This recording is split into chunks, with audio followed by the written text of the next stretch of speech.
Praise the Lord. இந்த நாளிலும் தேவன் உங்களோடு பேசிக்கிட்டு தானே வேத வசனம் 1 தெசலோனிக்கேயர் 5வது அதிகாரம் 21ஆம் வசனம். எல்லாவற்றையும் சோதித்து பார்த்து நலமானதை பிடித்து கொள்ளுங்கள். இந்த வசனத்துல தேவன் நலமானதை பிடித்து கொள்ள சொல்றாங்க, சோதித்து பார்க்க சொல்றாங்க. வேதத்துல தானியேலை எடுத்துக்கிட்டோம் அப்படின்னா, தானியேலுக்கு ராஜபோஜன விருந்து ஒன்றை ஆயத்தப்படுத்தி இருந்தாங்க.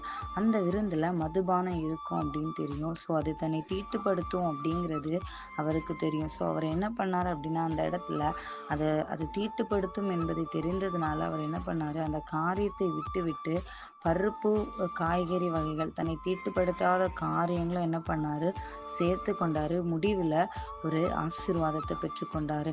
அவர் அந்த நேரத்துல சோதித்து பார்த்து இது எனக்கு சரியா இது தவறா என்பதை பார்த்து அவர் ஒரு முடிவை எடுத்தனால முடிவுல ஜெயத்தை கண்டு கொண்டார். இன்னைக்கு நம்மளும் எப்படி இருக்கும்னு சிந்திச்சு பாருங்க. சோதித்து பார்த்து நலமானது பிடித்துக்கோங்க, முடிவுல ஜெயத்தை பெற்றுக்கொள்ளலாம். ஆமென். God bless you.